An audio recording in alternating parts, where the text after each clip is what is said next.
pinter mengurai huruf aja. Dan alhamdulillah orang tua senang itu dengan dibuktikan kamu bisa. Ustaz yakin kamu bisa itu berkat kamu berusaha, berjuang, murojaah setiap hari, dan akhirnya kamu bisa wisuda. Mbak dan Mas, ingatlah kamu itu tidak langsung pinter. Dulu kamu belum dilahirkan, itu ada bunda yang rela tubuhnya terus membesar. Demi apa? Demi kamu. Bunda bahkan rela, mohon maaf, menaruhkan nyawanya. Demi apa? Demi kamu lahir. Bahkan saat tenaga habis, Mbak, ibu itu sudah tidak bisa mengangkat tangan, lemes, tapi hanya bisa berucap, ya Allah, selamatkan anakku. Di sisa-sisa tenaganya, ibu itu hanya bisa berdoa, ya Allah, selamatkan anakku. Dia tidak berdoa untuk dirinya, tapi dia berdoa untuk kamu. Ini artinya ibu sayang sama kamu. Dan ketahuilah, setiap hari itu ibu mengajak berdoa, ya Allah, jadikan anakku anak yang soleh-solehan. Hari ini Mbak, Mas, mumpung ada ibu, maka Ustaz minta cium tangan mulianya, peluk ibunya, bisikkan dalam telinga ibu, Bu, terima kasih. Bisikan dalam telinga ibu, Bu, saya mohon maaf. Dan yang terakhir, bisikan dalam telinga ibu, Bunda, Ibu, saya mohon doa. Karena bagaimanapun doa ibu itu laksana doa Nabi kepada umat. Sekali lagi, doa ibu kepada anaknya seperti doa Rasulullah kepada umat. Maka hari ini mumpung masih ada ibu, raih tangan mulianya, cuk tangannya, dan raih pula peluk hangat ibu dan bisikan tiga. Berterima kasihlah, minta maaflah, dan mohon doa. Bapak Ibu, ini anak-anak yang sudah ingin sekali untuk berbakti kepada panjenengan. Maka dengan sangat peluk sebentar anak-anak kita ini. Baik, silakan kalian berdiri. Coba tengok ibu kalian. Hari ini mungkin orang tua kita masih sehat, tapi suatu saat nanti, mohon maaf, Allah lebih sayang ibu kita daripada kita. Suatu saat nanti kita hanya bisa melihat foto di rumah ibu kita. Kita hanya bisa melihat sisa-sisa baju yang dikenakan ibu waktu itu. Mumpung ada ibu, silakan temui ibu, minta maaf lah. Silakan. Ibu, inilah anak-anak yang ingin berbakti. Cium tangannya, nak. Cium tangannya, peluk ibu, dan bisikan dalam telinga ibu, Bu, minta maaf, Bu. Kami mohon maaf, selama ini masih banyak salah, belum menjadi anak yang terbaik. Ibu, kami mohon doa, semoga kami menjadi anak yang berbakti kepada Engkau, anak yang bisa membahagiakan sisa-sisa ibu. Baik, anak-anak, ada sosok ayah. Mungkin dia jalan ke rumah, bukan ayah tidak sayang, justru ayah berjuang untuk kita. Tangan ayah dan peluk tangan ayah, dan mintalah doa kepada ayah, ya, jadikan aku anak yang soleh, jadikan aku anak yang berbakti, tuntutlah aku, bimbinglah aku, ya. Semoga aku kelak bisa menjadi orang sukses yang ingat pada orang tuanya. Ustaz-ustazah dimohon untuk berdiri di depan. Lurus saja. Baik, anak-anak, Allah masih kirimkan satu namanya Ustazah.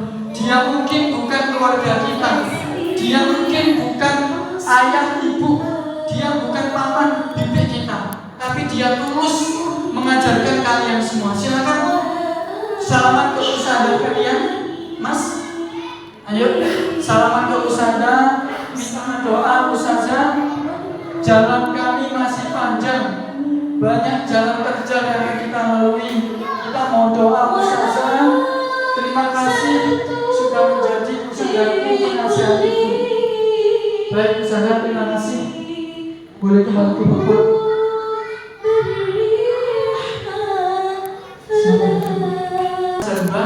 Sebelum Ustaz akhiri, Ustaz punya 3 nasihat untuk kamu. Yang pertama, berjanjilah kepada Ustaz dan semua yang hadir, kamu sholat 5 waktu. Siap? Halo, siap? Bilang siap, Ustaz. Siap. Sekali lagi, siapkan kamu sholat 5 waktu. Baik. Tidak ada gunanya kamu besok jadi PNS, jadi guru ataupun dosen. Tidak ada satupun yang berguna kata Allah kalau kamu tidak sholat. Apapun cita-cita kamu harus sholat 5. Baik, yang kedua, berjanjilah kepada Ustaz dan semua yang hadir, setelah ini kamu ngaji tanpa disuruh. Siap? Siap ngaji tanpa disuruh? Oke, Ustaz tanya, kapan ngajimu tanpa disuruh? Tentukan waktunya. Habis maghrib siap, habis maghrib ngaji tanpa disuruh? Siap ya? Baik. Ustaz berharap seperti hadis yang Ustaz sampaikan itu, ternyata besok Ibu kita di hadapan Allah itu sendiri. Kita ditanggung jawab mempertanggungjawabkan amal kita sendiri. Berbeda dengan orang yang membaca Al-Quran. Iqra'ul Quran fa innahu ya'ti yaumal qiyamah syafi'an ashabi. Baca Al-Quran, nanti Al-Quran akan datang sebagai syafi'an, penolong. Hadis yang panjangnya Bu, itu begini Mas, Mbak dengerin. Ternyata hadis yang panjang itu mana'un nauma billaili wasyafi'i fi. Ternyata ada orang ketika ditimbang amalnya itu banyak dosanya. Setelah itu Allah memerintahkan malaikat untuk menceburkan ke neraka. Sebelum masuk neraka, sampai di pintu neraka, Al-Quran ini datang menarik bahunya, menarik tangannya. Ya Allah, dulu orang ini ngaji aku, dulu orang ini menjaga aku, maka ya Allah izinkanlah hari ini aku menjaga dia. Mas, Mbak, kalau kamu baca Al-Quran, sejatinya Al-Quran nanti akan menjaga kamu nanti di akhirat. Siap membaca Al-Quran? Siap mendapatkan syafaat Al-Quran? Maka kuncinya baca. Terakhir tolong Ustaz minta nasihat Ustaz. Tadi yang pertama sholat, kedua baca Al-Quran, terakhir berbakti sama orang tua. Halo? Yang ketiga apa? Berbakti itu tidak membentak Ustaz. Aku udah membentak. Halo? Berbakti itu sejatinya menyenangkan hati Bapak Ibu. Tengok Ustaz, kamu itu sudah diberikan kebahagiaan sama ibu, sama ayah. Meskipun kamu belum bisa ngomong. Pernahkah kamu ngomong, Bu, aku lahirkan dengan selamat? Pernah bisa ngomong? Tidak bisa, karena kita masih dalam perut. Tapi ibu dengan hebatnya memberikan keselamatan itu meskipun kamu bisa ngomong. Ya Allah, berikan keselamatan anakku. Allah berikan keselamatan kamu meskipun kamu belum bisa ngomong. Kamu pernah minta ngomong, Bu, aku haus, aku pengen susu. Kamu belum bisa ngomong, tapi Allah berikan. Kamu nangis saja, Ibu paham, anakku minum susu, aku berikan susu.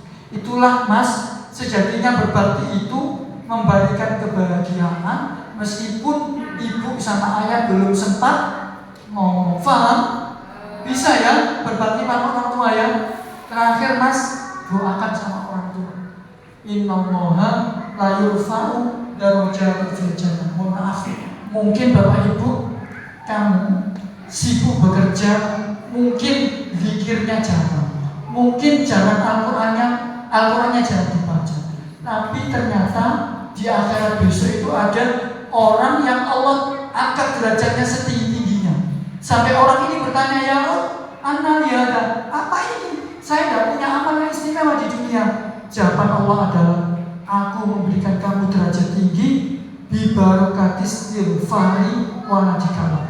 Barokah anakmu terus beristighfar untuk Mas, Mbak, berdoalah untuk orang tua. Ya, mungkin orang tua lelah sampai mungkin jarang sholat malam, tapi barokah doamu setiap malam, maka Allah mengangkat derajat orang tua. Siap berdoa untuk orang tua?